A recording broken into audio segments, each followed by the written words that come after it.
Glenn, thank you for writing your piece, What Biden Gets Wrong About Race. The subheadline is He Fans the Flames of America's Racial Torment. One of the reasons I played those clips is, as you probably know, for 30 years, this man has lied about being involved in the civil rights movement, claims that he desegregated restaurants and movie theaters in Delaware. Zero evidence of it. He claims he was arrested trying to visit Nelson Mandela during the apartheid years of South Africa. Zero that he ever did any of that. Claims that the NAACP endorsed him in every one of his races, when as a 501c3, the NAACP cannot endorse him in any one of his races, and on and on and on and on, condescendingly telling Charlemagne the God, you ain't really black if you don't know whether or not you want to vote for me.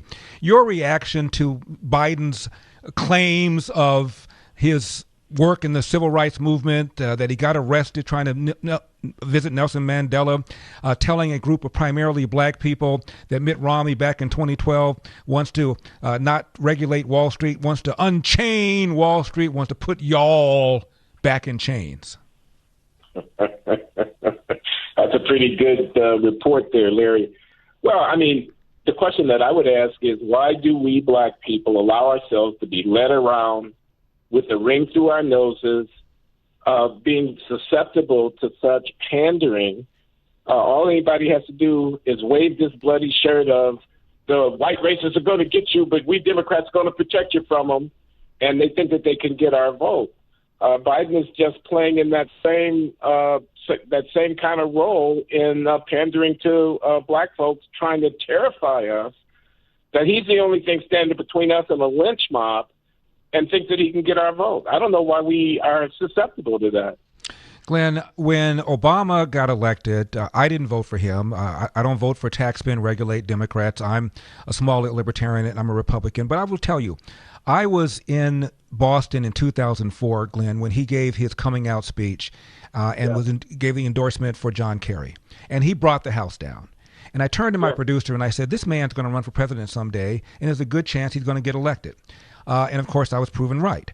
Now, the first time he gave a major interview was on 60 Minutes. He was not yet the front runner, but he was gaining on Hillary. Otherwise, they wouldn't have put him on. And the correspondent said, Senator, if you don't get the nomination, will it be because of race?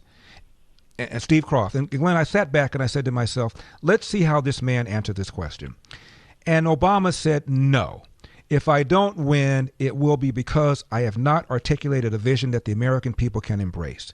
And I said, hallelujah. At least this guy will bury the knife into the notion that America is systemically racist, and just because you're black, you can't become president. I was so disappointed because, Glenn, in my opinion, every time he had a chance to show us that he was that guy, he picked up the race card. The Cambridge police acted stupidly. If I had a son, he'd look like Trayvon. We have our own problems. It's a place called Ferguson. He embraced the Black Lives Matter movement and invited Al Sharpton to the White House over 70 times. Yeah. I agree with you, Larry, and I've said as much myself.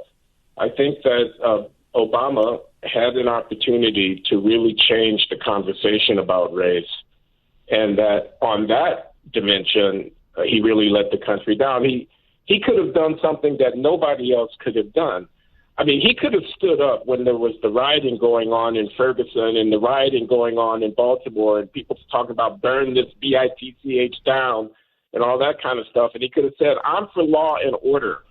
He could have said, you don't send mobs around courthouses when you don't like the verdicts that juries come to. George Zimmerman was acquitted in the trial about Trayvon Martin. He was acting in self-defense when he shot Trayvon Martin, a jury found. He could have said, if you burn, if you engage in arson, I'm going to have you locked up. I'm going to see to it that you are locked up. He could have said, the institutions of law enforcement and order maintenance of this country are legitimate because I'm in charge of them. Mm-hmm. But he didn't say that. He ducked. He went with the tide. He let, I don't know who, Valerie Jarrett, I don't know who, his attorney general, tell him what to do. And Al Sharpton, a race hustler and a demagogue, becomes the ambassador to Black America from the Obama administration. So, no, I was deeply disappointed with the way that President Obama handled the race relations portfolio. Race relations got worse during his presidency, and yet there was all of that hope of this mixed race man. He's both black and white. No black America, no white America.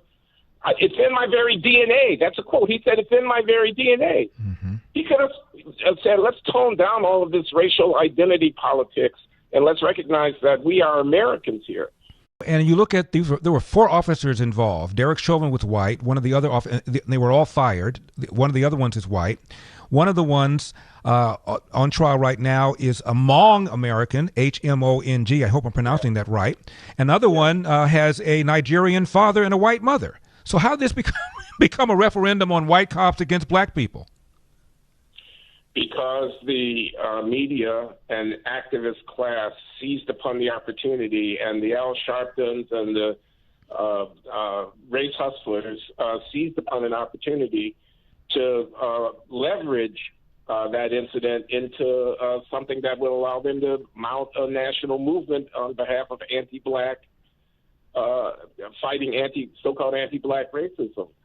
But it did not have to be so. I mean, and the consequences of that were very substantial. I mean, as you know, there was civil disturbances all over the country, and there are people marching against racism all over the world, waving this banner about George Floyd, and a kind of mass hysteria overtook us, I think.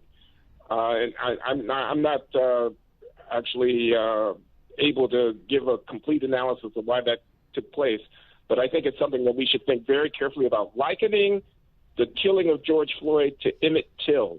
Mm-hmm. Emmett Till, who was murdered in the 1950s, lynched, his body thrown into an earthen dam or whatever. I mean, liking the killing of George Floyd by a bad-acting policeman to the lynching of a black man somewhere, you have to really stretch in order to make that connection, and yet people really made it.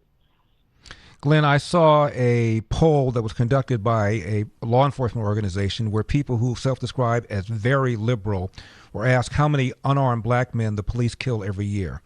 And more than half of them thought that the police killed 1,000 unarmed black men every year, when I think last year the number was less than 14.